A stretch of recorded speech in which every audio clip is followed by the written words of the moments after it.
النهاردة بقى هقدم لكم طريقة عمل الملوخية الخضراء على الطريقة المصرية، واحنا كمصريين بنعمل الملوخية بالذات بطريقة مميزة ومختلفة شوية عن باقي الدول العربية. تعال نشوف هنعملها ازاي ونحضرها ازاي مع بعض. اول حاجه معايا 3 ربطات من الملوخيه الخضراء، طبعا قطفتها ونشفتها كويس قوي. وبعد كده بجيب المخرطه المخصصه للملوخيه وببتدي ان انا اخرطها بالشكل ده. في ناس بتضربها في الخلاط، انا بصراحه مش بعتمد طريقه الخلاط دي، انا ماشيه على القديم، على الطريقه المعتاده. بنجيب المخرطه طبعا المعدن، وبعد كده بنخرط الملوخيه كويس جدا.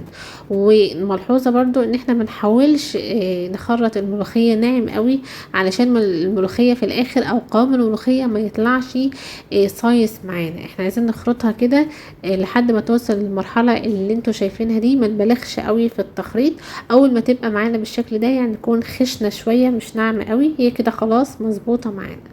بعد كده بقى بجهز الشوربة اللي عندي. انا معايا شوربة فراخ، هزود اللي عليها مكعب من مرق الدجاج الفوري، وازود معلقة صغيرة من الصلصة، وهقلب الكلام ده كويس قوي مع بعضه. مقدار الشوربة 3 كوبايات من الشوربة، ما نكترش الشوربة برضو، لان الملوخية الخضراء مش زي الملوخية الناشفة، بتبقى قوامها يعني سايل شوية او فيها شوية من السوائل، عشان هي بتبقى لسه خضراء وطازة. بعد كده بنقلب بقى بالويسك، ومنحاولش برضو ان احنا نغلي الملوخية كتير، هي غلوة في التانية في التالتة، وما تغليش يعني ما نعليش النار عليها، على نار هادية جدا.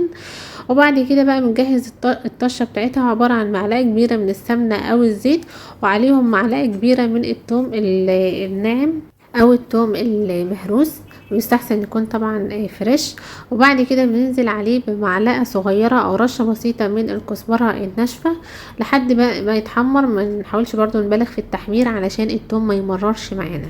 بعد كده بننزل بقى بكذا كبشه كده من الملوخيه على الثوم ده، علشان بقى ناخد كل كميه الثوم اللي احنا ضفناها وكل ريحه الثوم. بنكرر العمليه دي مره في التانية في التالتة كده، علشان ناخد كل كميه الثوم زي ما قلت لكم اللي معانا في الطاسه.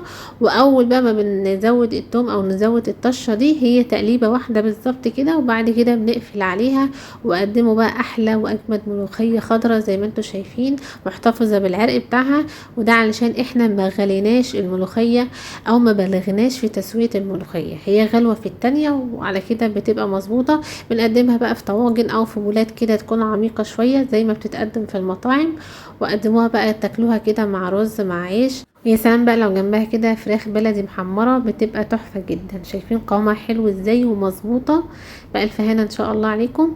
هنا بقى قدمتها بالطريقة التقليدية، ونعمل كده العيش بقى زي ما انتوا عارفين كده ودن قطة، وبعد كده بننزل بقى بيها على الملوخية عشان تعرفوا القوام الملوخية مظبوط ولا لا. لو سبتت على العيش بالشكل ده بتكون هي مظبوطة جدا، ما تكونش معانا صيصة خالص.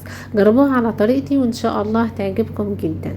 لو عجبتكم بقى وصفة النهاردة فيديو النهاردة، ما تنسوش تعملوا لايك واشتراك في القناة علشان تشوفوا كل الوصفات الجديدة اول باول. اسيبكم في امان الله وسلام.